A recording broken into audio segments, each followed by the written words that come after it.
Ravi Prakash Siliconandhra hospital Kuchipudi super speciality వైద్య సేవలు పూర్తిగా ఉచితం.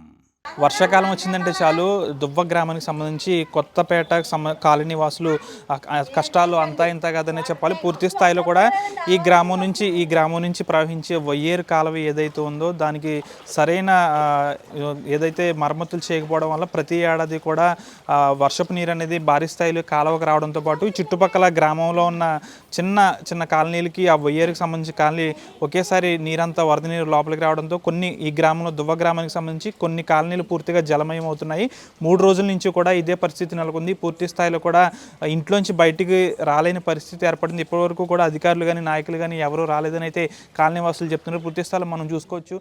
ఇంటికి సంబంధించి పూర్తి స్థాయిలో కొంతమంది ఇక్కడికి అధికారులు నాయకులు వస్తున్నప్పటికీ కూడా ఎప్పుడు కూడా ప్రతి ఏడాది ఈ సమస్య మాత్రం ఇలాగే వచ్చి ఉండిపోతుంది. ఎవరు వచ్చినా కానీ సమస్యకు పరిష్కారం మాత్రం ఉండట్లేదని మాత్రం చెప్తున్నారు. ప్రస్తుతం స్థానిక మహిళలు ఉన్నారు. ఏంటమ్మా ఎప్పుడు ఇంతేనా? ఎప్పుడు ఇంతేనండి. వచ్చే మే నెలకైతే మా ఎమ్మెల్యే గారు దీనికి పరిష్కారం చూపిస్తామని అన్నారండి. ప్రతి సంవత్సరం కూడా మేము ఇదే ఇబ్బంది పడుతున్నామండి. అదే దీనికోసమే ఆందోళన అండి. మరి ఇంట్లోంచి బయటికి రాలేని పరిస్థితి కూడా ఉందండి. మంచినీళ్ళు కూడా తెచ్చుకుంటే ఇబ్బందిగా ఉంటుందండి మాకు. నాయకులు ఎవరు వచ్చినా చేస్తామని అంటున్నారు కానీ ఎవరో చేయట్లేదు. ఆర్మిల రాధాకృష్ణ గారు మాకు చేస్తామని హామీ ఇచ్చారు. ఆయన నెరవేరుతారని చూస్తున్నాం. అంటే మరి ఇప్పుడు కాలువ కూడా ప్రమాదకరమైన పరిస్థితులు ప్రవహిస్తుంది. 3వ ప్రమాద హెచ్చరిక జారీ చేస్తే పూర్తిగా కూడా మునిగిపోయే ప్రమాదం ఉంది.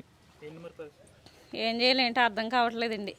పిల్లలతో ఉన్నామండి. అందరం ఇబ్బందులు పడుతున్నామండి. అదేండి తింటాక మాకు బాగా వత్తాగలేదండి. ఇల్లు దిగిపోయింది. ఇంట్లోకి వచ్చేసినాయి నీళ్ళు. గొయ్యి బాగా వచ్చేసింది. మరి ఎక్కడ మిమ్మల్ని పునరావాస కేంద్రాలకి ఎక్కడ తరలించి ఏర్పాట్లు ఏం చేయలేదా? ఇంకేం చేయలేదండి. వచ్చి చూసి వెళ్ళారండి నన్ను.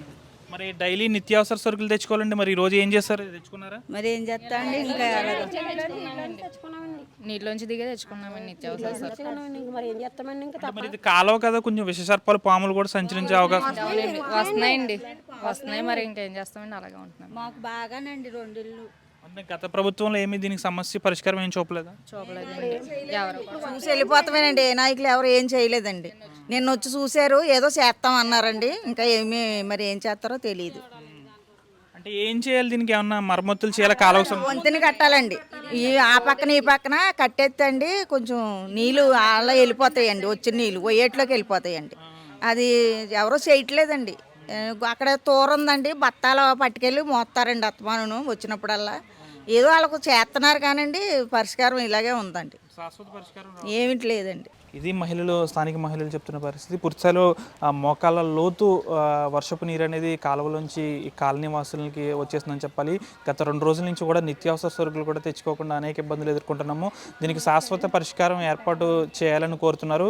ఎన్నో సంవత్సరాల నుంచి ఈ సమస్య ఇలాగే ఉంటుంది. కనీసం ఆ కాలువలకు సంబంధించి ఏదైతే ఆ చెక్ డ్యామ్ వద్ద కాస్త మరమ్మతులు చేస్తే పూర్తిస్థాయిలో వాటర్ అనేది కాలనీలోకి రాకుండా ఉంటుంది. అయితే స్థానిక ఎమ్మెల్యే ఎవరైతే ఆర్మిల రాధాకృష్ణ ఉన్నారో మేము చేసి పెడతాము కానీ కొంత టైం పడుతుందని అయితే తెలిపిన పరిస్థితి ఉంది. కానీ కాలువకు సంబంధించి వరద ప్రవాహం భారీగా ఉంది. కాస్త పెరిగితే మాత్రం మరికొంత ఇబ్బందికరమైన పరిస్థితి ఏర్పడే అవకాశం ఉంది. కొంతమంది మహిళలు చూసుకుంటే వారి ఇల్లు ఇంకా లోపలికి ఉన్నాయి. వారికి సంబంధించి ఇంకా ఎక్కడ పూర్తిగా నీట మునిగింది.